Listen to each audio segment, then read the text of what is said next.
বিসমিল্লাহির রহমানির রহিম। আমার প্রাণপ্রিয় ছাত্রছাত্রীবৃন্দ, আবারও তোমাদের সাথে ভিডিও ক্লাসে মিলিত হলাম। তো আশা করি আল্লাহর রহমতে তোমরা সবাই সুস্থ আছো। আমিও তোমাদের দোয়া এবং আল্লাহর রহমতে যথেষ্ট সুস্থ আছি। তো এই পর্যন্ত আমরা মাইক্রোসফট ওয়ার্ড যে আমাদের অ্যাপ্লিকেশন সফটওয়্যার ছিল, তারপরে তোমরা তো টিউটোরিয়াল ভিডিও 8টা টিউটোরিয়াল ভিডিও পেয়েছো এবং একটা লেকচার পেয়েছো তোমরা। তো আমাদের কিন্তু মাইক্রোসফট ওয়ার্ড যে ওয়ার্ড প্রসেসিং সফটওয়্যার ছিল সেই টপিক্সটা আমাদের শেষ।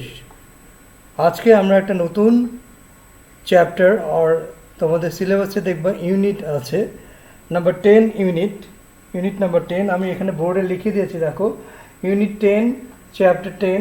আমি এটাকে চ্যাপ্টার 10 হিসেবে ট্রিট করেছি।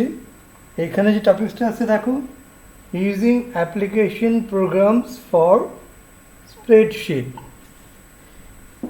দেখো ইউনিট 10 তোমাদের কাছে যদি সিলেবাস থেকে থাকে তাহলে তোমরা ইউনিট 10-এ গেলে তোমরা দেখবা এই টপিক্সটা আছে, সেটা হচ্ছে ইউজিং অ্যাপ্লিকেশন প্রোগ্রাম ফর স্প্রেডশিটস। অর্থাৎ এমন একটা প্রোগ্রাম যেটা বলা হচ্ছে স্প্রেডশিট, সেই প্রোগ্রামের অ্যাপ্লিকেশন সম্পর্কে আমরা এই চ্যাপ্টারে জানব। আর প্রথমত তোমাদেরকে জানতে হবে যে spreadsheet, what do you mean by spreadsheet. Spreadsheet জিনিসটা, এই শব্দটার অর্থটা কি, তাই না? তা না হলে আসলে তোমাদের বোঝাটা একটু সমস্যা হবে। এবং টাইটেলে যেহেতু এটা স্প্রেডশিট, আমি তোমাদেরকে একটু বোঝানোর চেষ্টা করছি একটু সহজভাবে। এরপরে আমার ভিডিও টিউটোরিয়ালগুলো যখন যাবে তখন তোমাদের কাছে জিনিসগুলো, স্প্রেডশিট কি, হ্যাঁ এখানে কীভাবে ডাটা ইনপুট দেওয়া হয়, এখানে আমি আজকে লেকচারে যে জিনিসগুলো তোমাদের কাছে পড়াবো সেগুলোই ভিডিও টিউটোরিয়ালে যখন তোমরা দেখবা তখন তোমাদের কাছে জিনিসগুলো আমি আশা করি এগুলো আরও ক্লিয়ার হবে, মোর ক্লিয়ার হয়ে যাবে। এবং তোমাদের I do believe that you will understand very clearly when you will get that video tutorials. Okay, then let's see what is spreadsheet. Actually স্প্রেডশিটটা কি আমরা একটু বুঝি। এটা খুবই একটা সহজ জিনিস।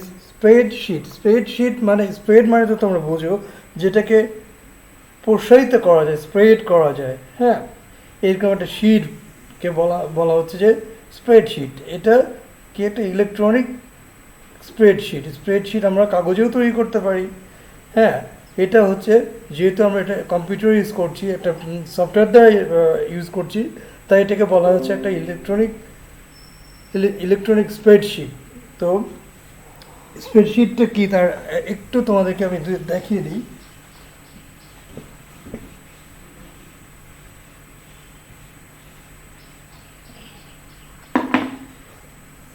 এই স্প্রেডশিট প্রোগ্রাম হচ্ছে মাইক্রোসফট অফিসের আন্ডারে যে এক্সেল প্রোগ্রামটা রয়েছে সেটাই হচ্ছে আমাদের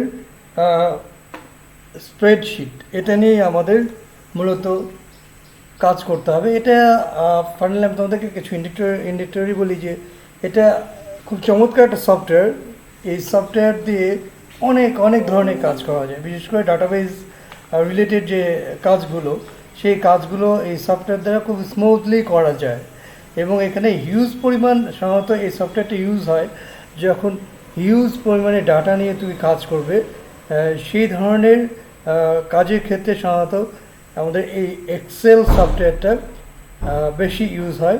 এবং এটা ইউজ হওয়ার পেছনে কারণও রয়েছে, এটা খুব ইউজার ফ্রেন্ডলি। অর্থাৎ যারা ইউজ করে তাদের কাছে জিনিসটা মাইক্রোসফট খুব অ্যাপ্লিকেশনটাকে সহজ করে দিয়েছে। টুলসগুলোকে, ট্যাব টুলস এর ইউজগুলো খুবই সোজা করে দিয়েছে। তো আমাদের আমার ভিডিও টিউটোরিয়ালগুলো আমি যখন তোমাদেরকে পাঠাবো, তোমরাও তখন দেখবে যে আসলে এই সফটওয়্যার দিয়ে এই টুলসগুলো ইউজ করে আমরা অনেক কিছুই অনেক কাজ করতে পারি। তো আমরা স্প্রেডশিট দেখি, স্প্রেডশিটটা কী জিনিস। সামথিং লাইক দ্যাট, এরকম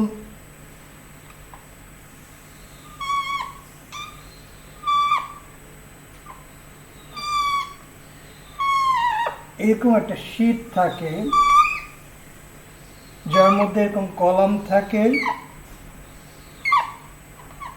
এরকম কলাম থাকে, এরকম এইরকম রো থাকে, এইরকম কলাম থাকে আর এইরকম রো থাকে। হ্যাঁ, একটা এক্সেল ফাইল যখন তুমি ওপেন করবে, মাইক্রোসফট এক্সেল, তখন ঠিক এইরকম একটা শিট তোমাকে সে দিবে। এইখানে তার নিজস্ব একটা নাম্বার থাকবে, 1 2 3 4 5, এইরকম একটা সিরিয়াল নাম্বার থাকবে। হ্যাঁ, এটাই হচ্ছে মূলত, দিস ইজ সহজ করে আমি তোমাদেরকে দেখালাম যে এটা হচ্ছে স্প্রেডশিট। এটাকে spreadsheet, this is the spreadsheet.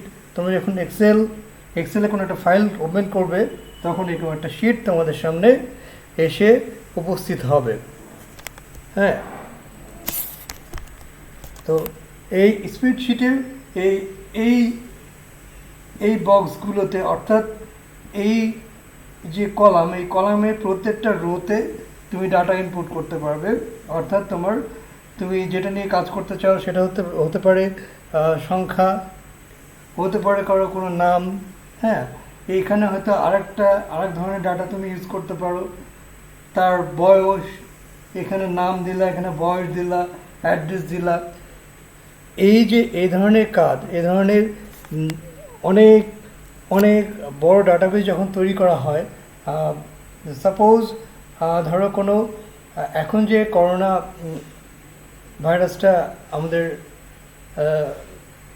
সোশ্যালতে ছড়িয়ে গেছে, আমাদের সমাজে ছড়িয়ে গেছে, এটার কত পার্সেন্টেজ একটা এলাকায় ইনফেক্টেড হয়েছে সেটা জানতে হলে করতে হবে কি, আমাদেরকে একটা সার্ভে করতে হবে। সার্ভে করার পরে যে সার্ভে টিমটা থাকবে, তারা এসে ডাটাগুলো, যখন একজন আছে যিনি ডাটা অ্যানালাইসিস, সেই ডাটা অ্যানালাইসিসকে দিলে উনি একটা ফর্ম্যাট তৈরি করে দেবে, যে ফর্ম্যাটটা তাদেরকে প্রত্যেকটা বাসায় গিয়ে ফিল আপ করে আসতে হবে। ফর্ম্যাটটা এমন হতে পারে, যেমন ধরো সেই বাসায় অ্যাডাল্ট কতজন আছে, তার মধ্যে করোনার সিমটম কারোর মধ্যে আছে কি না, হ্যাঁ, গড় তাপমাত্রা, সেই বাসার মানুষের গড় তাপমাত্রা বা তাপমাত্রাগুলো, যদি 5 জন মানুষ থাকে তাহলে তাদের প্রত্যেকের তাপমাত্রা কত, এই যে একটা রেকর্ড, এই রেকর্ড নিয়ে এসে এরকম ওই এলাকার প্রত্যেক বাসার রেকর্ড নিয়ে এসে যখন তারা ডাটা অ্যানালাইসিস করার জন্য ডাটা অ্যানালাইসিস যে করে তাকে দিবে, তখন উনি এরকম একটা এক্সেল ফাইল ওপেন করে সেখানে উনি ডাটাগুলো ইনপুট দিবে, এবং ইনপুট দেওয়ার পরে উনি সেখান থেকে রেজাল্টটা পাবে। আমরাও কিছু কিছু ছোটো ছোটো কাজ করে দেখব যে কীভাবে আমরা এই স্প্রেডশিটে ডাটা ইনপুট দিয়ে আমরা আমাদের কাঙ্ক্ষিত রেজাল্টের আউটপুটটা পেতে পারি। সো আমরা ফাইনালি যাওয়ার আগে আমরা একটু কনসেপ্ট দেখে নিই যে মাইক্রোসফট এক্সেলটা আসলে কি। তোমরা এর মধ্যে হয়তো অনেকটাই তোমাদের আইডিয়া চলে এসছে, তবুও একটু আমি আমার নোটের ভাষায় তোমাদেরকে বলি যে Microsoft Excel is a spreadsheet program included in the Microsoft Office suite of application। অর্থাৎ মাইক্রোসফট অফিস যেটা আছে, মাইক্রোসফট অফিস সুইট বলে এটাকে, মাইক্রোসফট অফিস সুইটের মধ্যে এই এক্সেল স্প্রেডশিটটা, মাইক্রোসফট এক্সেল যে একটা স্প্রেডশিট সফটওয়্যার, এটা এই মাইক্রোসফট অফিসের সুইটের মধ্যে অর্থাৎ এটা ইনক্লুডেড করা আছে। ঠিক মাইক্রোসফট ওয়ার্ডটাও যেমন ছিল মাইক্রোসফট অফিসের মধ্যে, ঠিক তেমনি এই মাইক্রোসফট এক্সেলটাও কিন্তু এই মাইক্রোসফট অফিসের মধ্যে অন্তর্গত একটি সফটওয়্যার, ডেটাবেস সফটওয়্যার। হ্যাঁ, এখন দেখো এখানে বলছে যে স্প্রেডশিট কী কী রিপ্রেজেন্ট করা হয়, অর্থাৎ স্প্রেডশিটে আমরা কী কী থাকে বা কী কী এর মধ্যে আমরা ইনপুট দিতে পারি। Spreadsheets present tables of values arranged in rows and columns। যেটা বললাম যে স্প্রেডশিটটা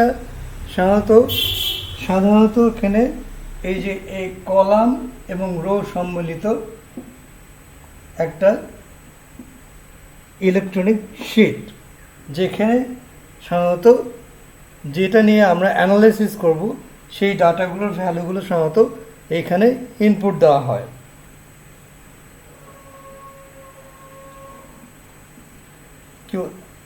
তাহলে আমরা আবার দেখো যে spreadsheet present tables of value arranged in rows and columns that can be manipulated mathematically using both basic and complex arithmetic operations and functions। অর্থাৎ এই যে স্প্রেডশিটটা রয়েছে, এই স্প্রেডশিটটার টেবিলটার যে রো এবং কলাম রয়েছে, এই রো এবং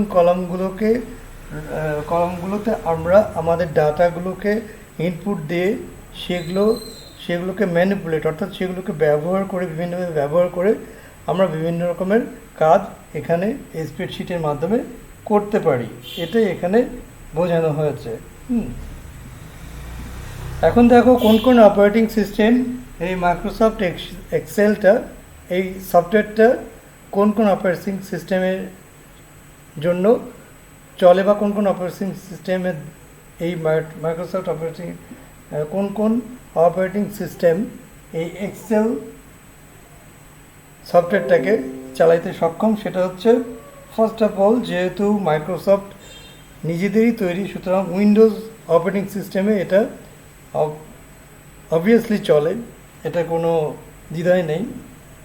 হ্যাঁ, দ্বিতীয়ত হচ্ছে ম্যাক অপারেটিং সিস্টেম, অর্থাৎ আরেকটা অপারেটিং সিস্টেম আছে যেটা ম্যাক অপারেটিং সিস্টেম বলে। এই ম্যাক অপারেটিং সিস্টেমেও কিন্তু এই এক্সেল স্প্রেডশিটটা অপারেট করা যায়, অর্থাৎ চালানো যায়। আরেকটা হচ্ছে কি যে অ্যান্ড্রয়েড অ্যান্ড আইওএস।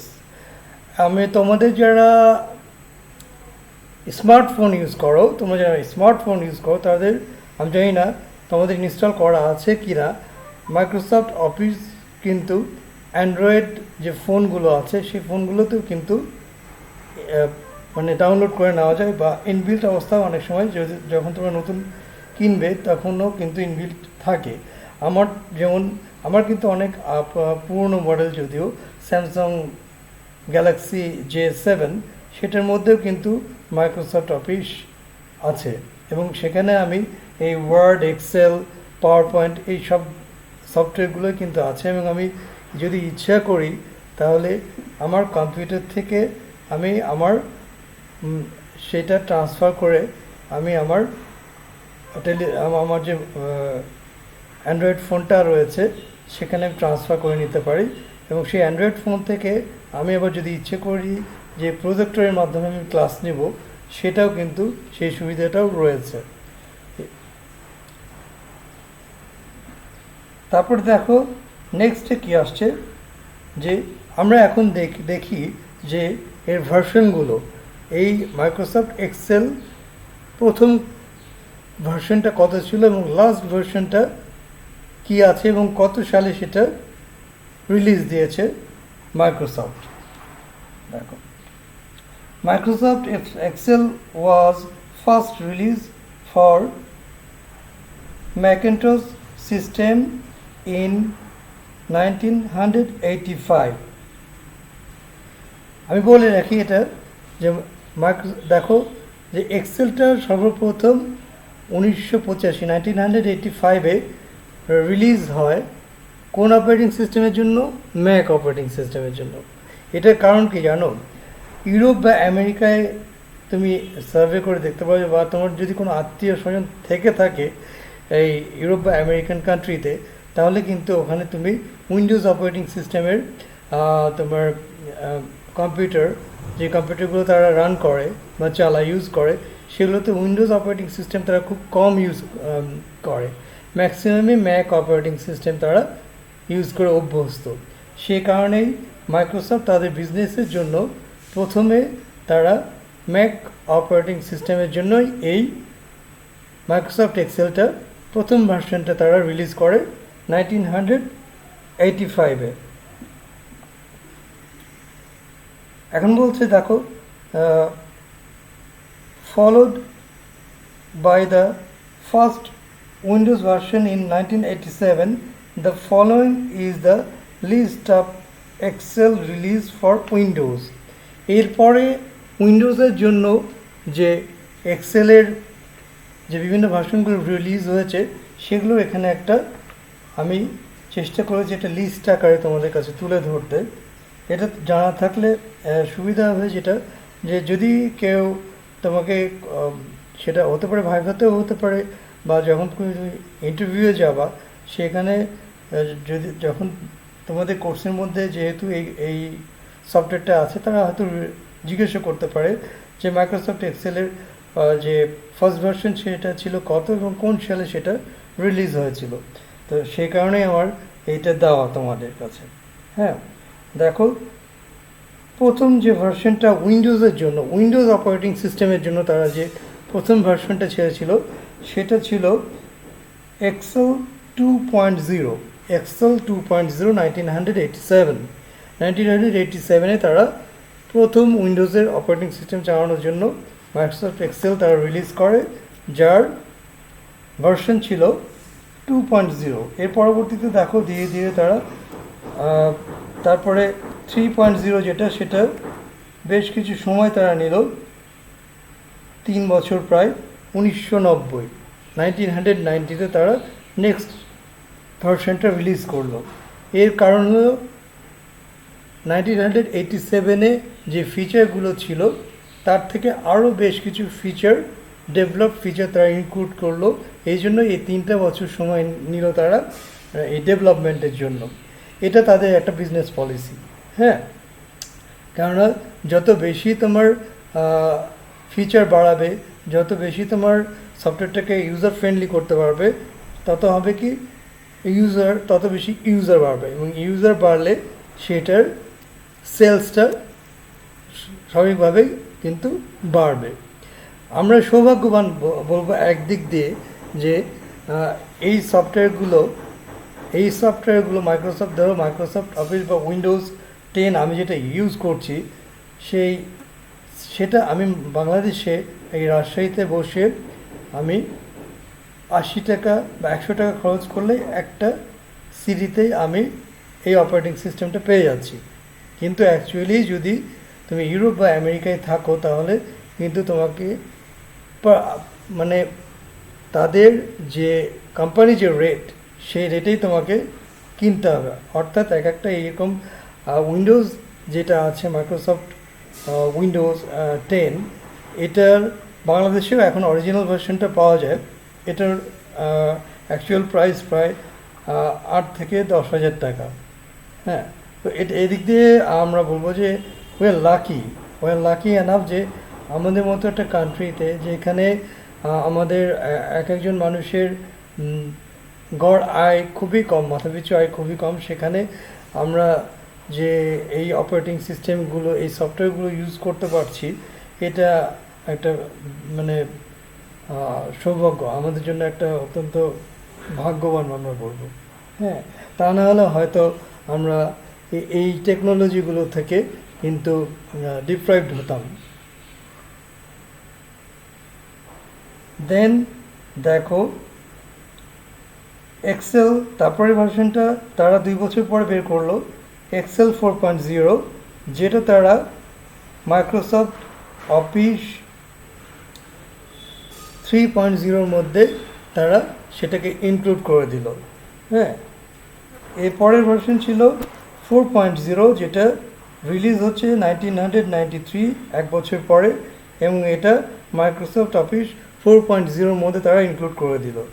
তো দিস ইজ দ্য অলস লাস্ট যেটা তারা রিলিজ করেছে সেটা হচ্ছে যে মাইক্রোসফট অফিস 2013 2013 পরেও 2016 রিলিজ কিন্তু হয়ে গেছে, 2016 কিন্তু রিলিজ হয়ে গেছে, এখন 2019 রিলিজের পথে। তো 2013টা রিলিজ হয়েছিল তোমার 2013 যে মাইক্রোসফট অফিস, এটা 2013তেই তারা রিলিজ করেছে। হ্যাঁ, 2013 জানুয়ারিতে প্রথম দিকে 2013 যে মাইক্রোসফট 2013 যে অফিস সুইট এর মধ্যেই এটা মাইক্রোসফট এক্সেল 2013টাকে তারা ইনক্লুড করেছে। এবং 2016 এটার রিলিজ হয়েছে অ্যাকচুয়ালি 2015 ডিসেম্বরের দিকে, 2015 শেষের দিকে, এবং এটাও তারা ইনক্লুড করেছে মাইক্রোসফট অফিস 2016-এর মধ্যে।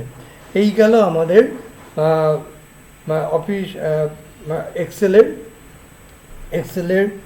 যে রিলিজ ভার্সনগুলো, আমরা দেখলাম যে কি মাইক্রোসফট এক্সেল লাস্ট যেটা হয়েছে মাইক্রোসফট এক্সেল 2016, যেটা ইনক্লুডেড আছে মাইক্রোসফট অফিস 2016-এর মধ্যে। So this was all about the releasing date. হ্যাঁ, এখন আমরা চলে আসি দেখো ডেফিনেশনের মধ্যে, বা এক্সেলকে আমরা কীভাবে ডিফাইন করতে পারি এক কথায়, সেটা আমি এখানে তোমাদের সামনে একটু তুলে ধরি। খুব সহজ ভাষায় আমি এখানে দেওয়ার চেষ্টা করেছি যাতে তোমরা বুঝতে সুবিধা হয় তোমাদের। দেখো, Microsoft Excel is a software program produced by Microsoft that allows user to organize, format and calculate data with formulas using a spreadsheet system. অর্থাৎ তোমাদেরকে আমি এটাকে একটু বাংলায় ভালো করে বুঝিয়ে দিই, তাহলে তোমাদের জন্য সুবিধা হবে, তাই না? Microsoft Excel is a software program. Microsoft Excel হচ্ছে একটা সফটওয়্যার প্রোগ্রাম যেটা কাদের দ্বারা তৈরি? মাইক্রোসফট, যেটা produced by Microsoft, that allows, যেটা আমাদেরকে কাজ করতে অ্যালাউ করে বা কাজ করতে দেয়। কি কি কাজ করতে দেয়? Users to organise, format and calculate data. অর্থাৎ ডাটাগুলিকে, যে আমি এখানে একটা টেবিল দেখিয়েছি, দেখো এরকম একটা টেবিল, স্প্রেডশিটের টেবিলে ডাটাগুলোকে সাজাতে, এগুলোকে ফরম্যাট করতে, এবং এই ডাটা থেকে আমরা ফর্মুলা ইউজ করে ক্যালকুলেশন করতে আমাদের সাহায্য করে এই মাইক্রোসফট এক্সেল সফটওয়্যারটি। নিশ্চয়ই তোমরা বুঝতে পেরেছো আশা করি। তো আমরা নেক্সটে যাই এবার।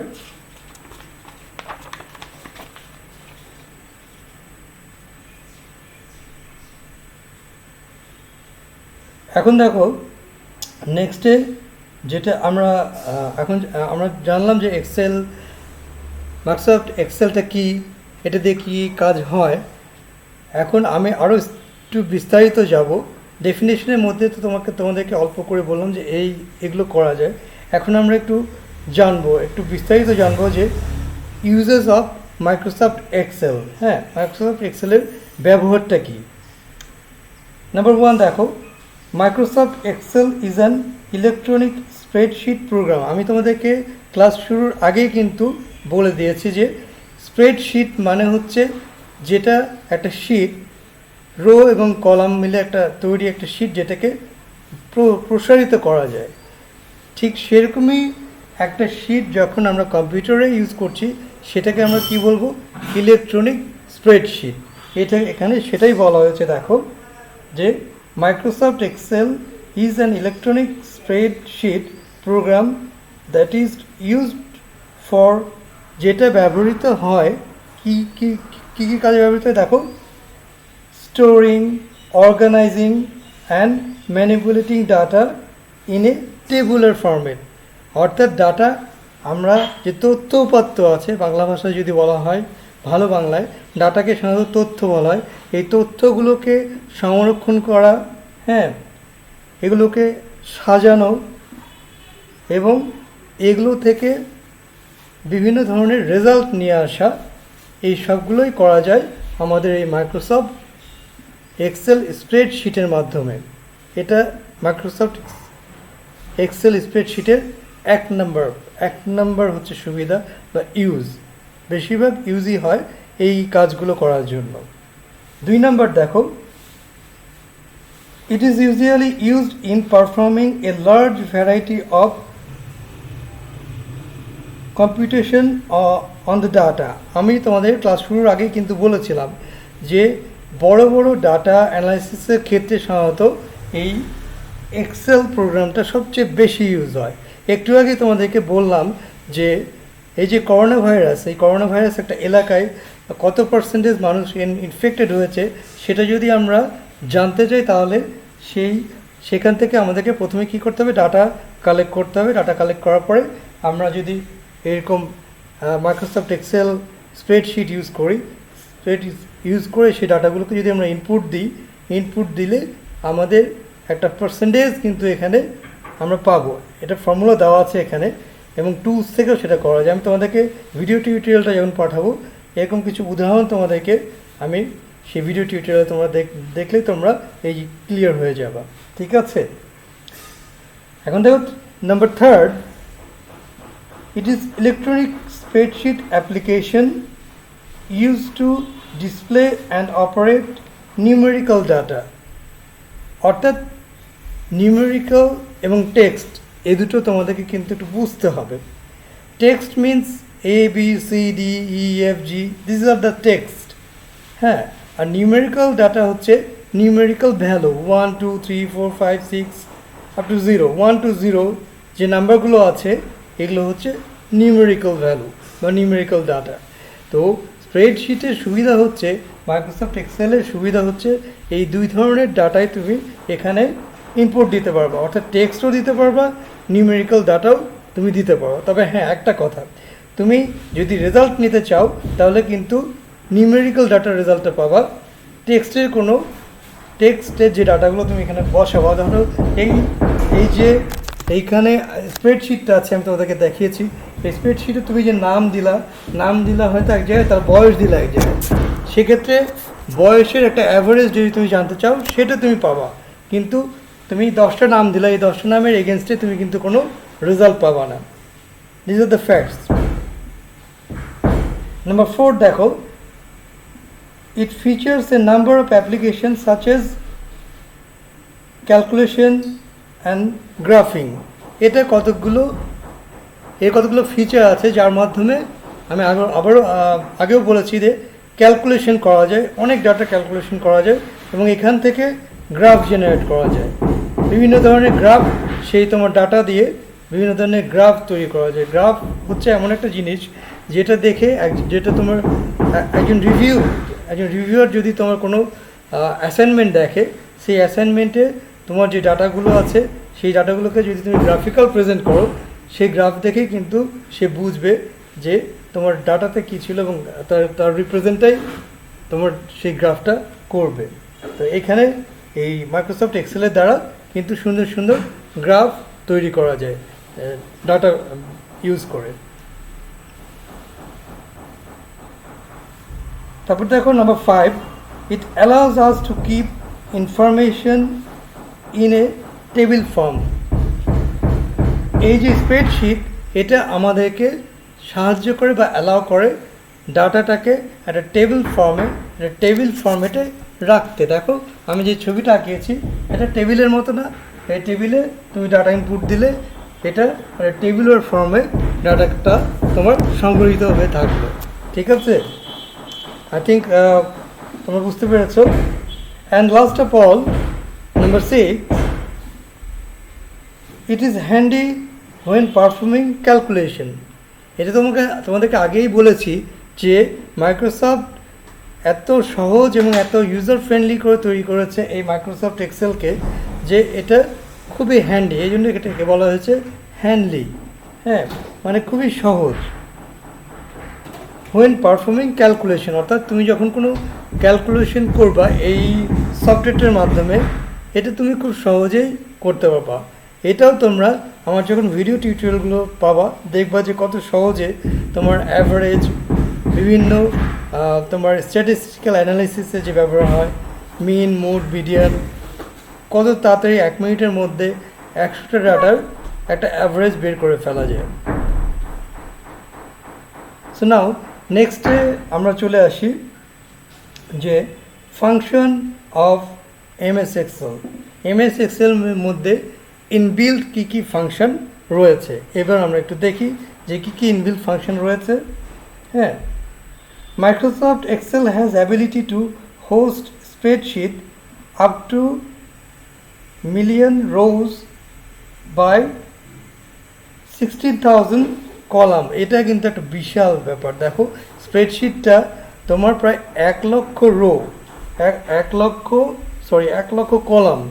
এই যে প্রত্যেকটা আমি এখানে দেখিয়েছি, দেখো তোমরা এই যে এইরকম একটা শিটেই, এই একটা শিটে 1 লক্ষ কলাম রয়েছে এবং এরকম এই যে আড়াআড়িভাবে যেগুলো রো, এগুলোকে বলে রো। এইরকম প্রায় 16,000 রো একটা স্প্রেডশিটে রয়েছে। তাহলে তুমি চিন্তা করো যে কত ডাটা একটা শিটই কত ডাটা ধারণ করতে পারে। অর্থাৎ তোমার এই জন্য আমি বলে আসছি যে বড় ধরনের কোনো ডাটা অ্যানালিসিসের কাজে এই মাইক্রোসফট এক্সেল একটা দারুণ সফটওয়্যার। এখানে খুব সহজেই তুমি প্রচুর পরিমাণে ডাটা ইনপুট দিতে পারবা। নাম্বার 2 দেখো, the data can be manipulated of format, number, data, text and time। এই যে তুমি ডাটা এর মধ্যে কিন্তু অনেক ধরনের ডাটা তুমি ইনপুট দিতে পারবা। দেখো কী কী ডাটা, কী ধরনের ডাটা তোমরা ইনপুট দিতে পারবা। সেগুলো হচ্ছে নাম্বার, অর্থাৎ নিউমেরিক 1 2 3 4 ডাটা, সেটা যে কোনো ডাটা হতে পারে। হ্যাঁ, টেক্সট অর্থাৎ ABCDEFG, এ টেক্সট, এটাও একটা ডাটা। এই ধরনের ডাটা তুমি এখানে ইনপুট দিতে পারবা। এবং ফাইনালি যেটা হচ্ছে টাইম, যদি তুমি এখানে টাইমও তুমি একটা রো, একটা কলামের মধ্যে যদি তুমি টাইম ইনপুট দিতে চাও যে কয় তারিখে কোন সময়ে ওই লোকটার সার্ভে করা হয়েছিল, বা ধরো একটা শিট নিলা যে আজকে কয় তারিখ, আজকে হচ্ছে 9 তারিখ, তাই না? আমি মনে করলাম যে আজকে সারাদিনের একটা সার্ভে রিপোর্টের আমি তৈরি করব। সেক্ষেত্রে প্রত্যেকটা রোতে যদি আমি চাই তাহলে কিন্তু আমাদের একটা সময়, ইভেন কি সময় এবং ডেট দুটোই দেওয়া সম্ভব। এটা মাইক্রোসফট এক্সেলে একটা বিশেষ সুবিধা। এটা যদি থাকে তাহলে তোমার রিভিউ করতে সুবিধা হবে যে কোন ডেটে কোন সময়ে এই কাজটা তুমি করেছিলে।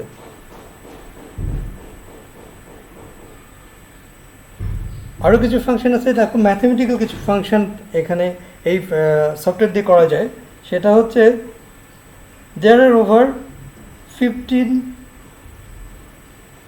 Math and trigonometry function in Excel. অর্থাৎ দেখো ম্যাথেরই প্রায় 50টা এখানে ফাংশন রয়েছে। তার মধ্যে ট্রিকোনোমেট্রি, তোমরা যারা সায়েন্সে পড়েছো, ইন্টারে বা ম্যাট্রিকে ট্রিকোনোমিতি, বা ক্লাস 10এও কিন্তু ট্রিকোনোমিতি পড়েছি আমরা। সেই ট্রিকোনোমিতির ফর্মুলাও কিন্তু এই মাইক্রোসফট এক্সেলে দেওয়া আছে। কাজে যারা স্টুডেন্ট তারাও কিন্তু এই এক্সেল ব্যবহার করে সেই ক্যালকুলেশনগুলো খুব সহজে করতে পারে।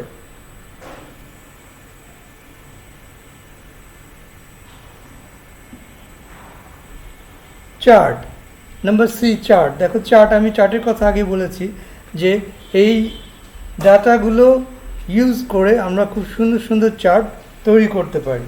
কি বলেছে এখানে দেখো, depending on your needs and data Excel can create different characters, different charts for you. অর্থাৎ তোমার ডাটা ইনপুট করে তুমি তোমার মতো করে যে ধরনের চার্ট তুমি তৈরি করতে চাও সেই ধরনের চার্ট কিন্তু তৈরি করার অপশন রয়েছে আমাদের এই এক্সেল সফটওয়্যারে, মাইক্রোসফট এক্সেল সফটওয়্যারে। নাম্বার ডি হচ্ছে পিভট টেবিল। এটা actually this is the higher লেভেলে যখন রিসার্চাররা ওয়ার্ক করে, হ্যাঁ, এটা ধরো 35 থেকে 40,000 ডাটা নিয়ে যখন তুমি কাজ করবা তখন এরকম পিভট টেবিল একটা অপশান আছে, হ্যাঁ, যেটা দিয়ে ডাটাটাকে অ্যানালাইসিস করা যায়। যে কাজটা আমি করি সেটা হচ্ছে যে ধরো 14টা জায়গা থেকে আমার ডাটাগুলো আসলো, সেই ডাটাগুলোকে একত্রিত করলাম, করার পরে সেখানে প্রায় 40 থেকে 45,000 ডাটা জমায়িত হলো। সেগুলোকে এখন আমি যদি দেখতে চাই যে অঞ্চল ভিত্তিতে কার পারফরমেন্স কেমন, হ্যাঁ, তাহলে আমাকে এই পিভট টেবিল এই অপশনটা ইউজ করতে হবে। এটা সাধারণত পিভট টেবিলটা ইউজ করতে হয় যখন তোমার নাম্বার অফ ডাটাটা অনেক ভাস্ট থাকে, তখন ইউজ হয়। তো এটা আমি বলবো যে এটা তোমাদের যেহেতু বেসিক তোমরা শিখছো, সুতরাং এই জিনিসটা এখন শেখার দরকার নেই। তোমরা আরও পরে রিসার্চ লেভেলে যখন যাবো তখন সেই সময় তোমরা শিখলে সবচেয়ে বেটার হবে। এই সময় শিখলে যদি প্র্যাকটিস না করো তাহলে কিন্তু তোমরা ভুলে যাবে। আর এটা এত বেশি দরকার এখন তোমাদের এই স্টেজে, এটা এত বেশি দরকার নেই।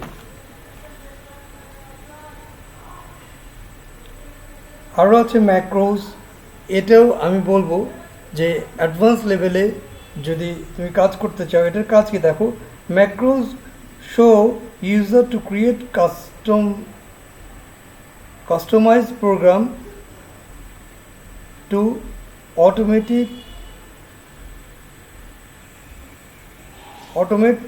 certain boring। অর্থাৎ ম্যাক্রোসটা হচ্ছে একটা টুলস। ধরো তুমি একই এক্সেলে একই ফাংশন বারবার করছো, তো একই ফাংশন বারবার করতে গেলে আসলে একটা বিরক্ত এসে যায়। যদি ভাস্ট ডাটা নিয়ে আমি কাজ করি তাহলে একই ফাংশন বারবার করতে গেলে আর একটু বিরক্ত চলে আসে। তো এই ম্যাক্রোজ ইউজ করে কিন্তু আমরা ওই ফাংশনটাকে একটা সিম্পল টুলের মাধ্যমে বারবার ওই ফাংশনটাকে আমরা ইউজ করতে পারি। তা বরং মানে টোটাল ফাংশনটা না লিখে সেখানে আমরা এরকম ম্যাক্রোজ ইউজ করে সেই ফাংশনটাকে আমরা স্প্রেডশিটের বিভিন্ন জায়গায় ইউজ করতে পারি। হোল্ডিং ডাটা একটা দেখো, একটা অপশন আছে, it is very useful for simple functions like keeping track of address and phone number. অর্থাৎ হোল্ডিং ডাটা বলতে বোঝায় মানে তুমি কোনো এরিয়ার হয়তো ট্র্যাক করতে চাচ্ছ, তোমার ডাটাবেজে কারো নাম বা ফোন নাম্বার যদি আগের থেকে ইনপুট দেওয়া থাকে তাহলে খুব সহজেই সেটাকে তুমি ট্র্যাক ডাউন করতে পারো। আমাদের এই ট্র্যাক ডাউনের সিস্টেমটা কিন্তু করা আছে, আমরা যখন প্রত্যেকের যাদের ভোটার আইডি কার্ড আছে তাদের দেখবো একটা এনআইডি নাম্বার থাকে। এই নাম্বারটা ইনপুট দিলে সঙ্গে সঙ্গে তার সমস্ত কিছু, তার বায়োডাটা, সে কোথায় থাকে, তার বাসা কোথায়, সে কী জব করে, সমস্ত কিছুই কিন্তু নিয়ে আসা সম্ভব, অর্থাৎ স্ক্রিনে ডিসপ্লে করানো সম্ভব। যেটার জন্য একমাত্র এটা পারে আমাদের ইলেকশন কমিশনের যারা সফটওয়্যারে আছে, সফটওয়্যার বিভাগে আছে। তবুও এক্ষেত্রে যদি কেউ করতে চায় তাহলে আগে তার পারমিশন লাগবে। Without permission nobody has the right to access in any citizen's NID number। দেখো এরপরে আমরা আরেকটু দেখি কি আমরা। there are some other function which are mentioned below। এছাড়াও আরও কিছু ফাংশন রয়েছে, তিনটা ফাংশন রয়েছে, তিনটা ফাংশনের নিয়ে কথা বলবো তোমাদের সাথে। সেটা হচ্ছে কি, number 1 database function. Database function এর ডেসক্রিপশনটা আমি দিই একটু। Returns the average of selected entries. আমি যেটা বললাম যেটা ডেটাবেস ফাংশনের মধ্যে একটা উদাহরণ হচ্ছে অ্যাভারেজ। আমি এইখানে এই চার্টটাতে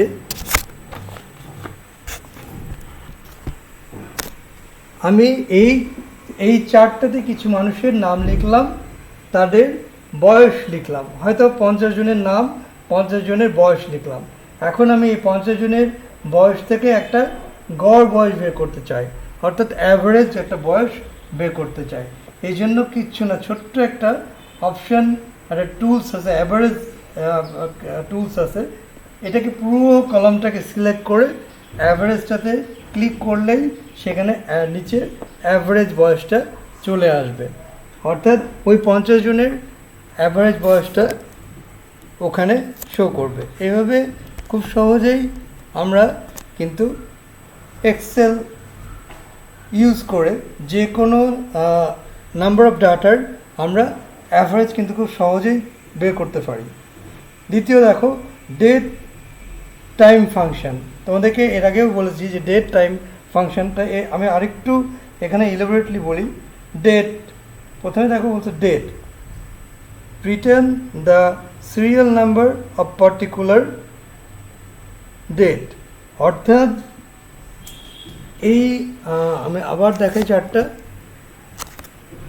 এই একটা কলামে যদি তুমি ডেট এই দুটা রোতে এখানে লিখলে আজকের তারিখটা আর এখানে লিখলে কালকের তারিখটা, তারপরে এইখানে কার্সরটা ধরে যদি তুমি টানো, তুমি যত দূর পর্যন্ত টানবা এই মাসের শেষ পর্যন্ত তারিখটা এখানে অটো চলে আসবে। এটা একটা বিশাল সুবিধা এই এক্সেলে, অর্থাৎ আমাকে প্রত্যেকটা রোতে আলাদাভাবে ডেট কিন্তু ইনপুট দিতে হচ্ছে না। জাস্ট প্রথম দুইটা রোতে তুমি যদি ইনপুট দাও তাহলে পরের রোগুলোতে ধরে টান দিলে, মাউস ধরে টান দিলেই পরের রোগুলোতে অটোমেটিকলি পরপর ডেট ওখানে ইনপুট হয়ে যাবে। হ্যাঁ, this are the date function আমাদেরকে গেল। এরপরে দেখো date, hour, month and minute. কত সুবিধা দেখো, তুমি তো ডেট দিলা, এরপরে যদি তুমি চাও সময় দেবা, কত মিনিটে তুমি ওখানে ডাটাটা ইনপুট দেওয়া হয়েছে সেটাও সম্ভব এই এক্সেলে। আমি যখন প্র্যাকটিক্যালি আমার টিউটোরিয়াল ভিডিওগুলোর মধ্যে তোমাদেরকে এই জিনিসগুলো যখন দেখবে তোমরা, তখন তোমাদের এই কনসেপ্টগুলো আরও ক্লিয়ার হয়ে যাবে। হ্যাঁ, থিওরিটিক্যালি এগুলো আমি বললাম, এখন বুঝতে গেলে তোমাদেরকে প্র্যাকটিক্যালি না দেখালে আসলে বুঝবে না। সেই জন্য আমি খুব শীঘ্রই এই থিওরিটিক্যাল ক্লাস শেষ করে প্র্যাকটিক্যাল ক্লাসের ভিডিওগুলো যখন দিব তোমাদেরকে, তখন তোমরা প্রত্যেকে এই নোটগুলো ফলো করে, যদি তোমরা ভিডিও ক্লাসগুলো ফলো করো তাহলে দেখবা প্রত্যেকটা এখানে যেটা নোটে আমি দিয়েছি প্রত্যেকটা ফাংশন তোমরা খুবই ইজিলি বুঝতে পারবা। আমি ড্যাম শিওর, এবং আই ডু বিলিভ। এখানে কিছু দেখো মজার ফাংশন আছে যেটা তোমাদের একটু জেনে রাখা দরকার, না খুব বেশি না জানলেও চলবে। এটা ম্যাক্সিমাম ব্যবহৃত হয় তোমার ব্যাঙ্কগুলোতে। একটা মনে হচ্ছে কি যে প্রেজেন্ট ভ্যালুটা কি দেখো, return the present value of an investment, অর্থাৎ আমি একটা নির্দিষ্ট অঙ্কের টাকা আমি ব্যাংকে ইনভেস্ট করলাম, এর প্রেজেন্ট ভ্যালু, অর্থাৎ প্রেজেন্ট ভ্যালু কত সেটা সে আমাদেরকে এই ক্যালকুলেট করে কিন্তু দেখা যেতে পারে। অর্থাৎ আমি যে টাকাটা রাখলাম ব্যাংকে, আমি যদি জানতে চাই যে আমি এর 1 মাসে ইন্টারেস্ট কত পাবো, 3 মাসের পরে যদি আমি এটা উইথড্র করতে চাই, তাহলে আমি আমার মোট ইনভেস্ট এবং ইন্টারেস্ট সহ কত পাবো, এই জিনিসটা কিন্তু ক্যালকুলেট করা যায় এই মাইক্রোসফট এক্সেল এই সফটওয়্যারটা ইউজ করে। আরেকটা দেখো যেটা হচ্ছে রেটটা কি দেখো, return the interest rate per period of pension, অর্থাৎ পেনশন বলতে এখানে তোমরা ধরে নিতে পারো যে কেউ একজন তার পেনশনের টাকা সে ব্যাংকে রাখলো, রেখে সে জানতে চাইলো যে ব্যাংকের যে ফিনান্স হেড আছে তার কাছে জানতে চাইলো যে এই যে আমি আমার 40 বা 50 লাখ টাকা আমি ইনভেস্ট আপনার ব্যাংকে রাখলাম, এক বছরে আমি ইন্টারেস্ট রেটটা এর কত পাবো। তখন তারা এই সফটওয়্যারের মাধ্যমে বা এক্সেল সফটওয়্যারের মাধ্যমে ক্যালকুলেট করে কিন্তু খুব সহজেই তারা বলে দিতে পারে যে স্যার আপনি যদি এক বছর রাখেন তাহলে আপনার মূলধন সহ আমরা এত টাকা আপনাকে দিব, বা আপনার মূলধন বাদে ইন্টারেস্ট থাকবে এইটা। এটা হচ্ছে তোমার রেট ফাংশন। সো আজকের যেটুকু আমরা পড়ালাম, আমরা প্রথমে কি পড়লাম যে আমরা কনসেপ্ট নিলাম যে মাইক্রোসফট এক্সেলটা কি, এটা আমরা প্রথমে একটু কনসেপ্টটা জানলাম। তারপর আমরা কি পড়লাম, মাইক্রোসফট এক্সেলের ডেফিনেশনটা পড়লাম, তাই না? তারপরে আমরা তার আগে কি দেখলাম যে মাইক্রোসফট এক্সেল সফটওয়্যারটা কোন ভার্সন কোন সালে রিলিজ হয়েছিল। তারপরে আমরা কি পড়লাম, নেক্সট আমরা পড়লাম ইউজ অফ এমএস মাইক্রোসফট এক্সেলের ব্যবহার পড়লাম। এবং তারপরে আমরা কি পড়লাম যে মাইক্রোসফট এক্সেলের মধ্যে ইনবিল্ট যে ফাংশনগুলো আছে, এই ইনবিল্ট ফাংশন নিয়ে আমরা দেখলাম যে কী কী ধরনের ইনবিল্ট ফাংশন রয়েছে। এবং লাস্ট অফ অল আমরা যে 3টা ইনবিল্ট ফাংশন আছে, ম্যাথমেটিক্যাল ফাংশন এবং ফাইন্যান্সিয়াল ফাংশন এবং ডেটাবেজ ফাংশন, এই 3টা ফাংশনের আমরা দেখলাম। তো আমি আশা করি তোমরা বুঝতে পেরেছো সবাই। যদি কারো কোনো প্রবলেম থাকে, আমি আবারও বলছি, যদি আমার কোনো জায়গায় কোনো বোঝার প্রবলেম থাকে তবে অবশ্যই হোয়াটসঅ্যাপের মাধ্যমে বা মেসেঞ্জারের মাধ্যমে সেই টপিকটা লিখে আমাকে জানাবে তোমরা। তাহলে আজকে এই পর্যন্তই। তোমরা সবাই ভালো থেকো, সুস্থ থেকো, এই কামনায় আজকে এই ক্লাস শেষ করছি। আল্লাহ হাফেজ।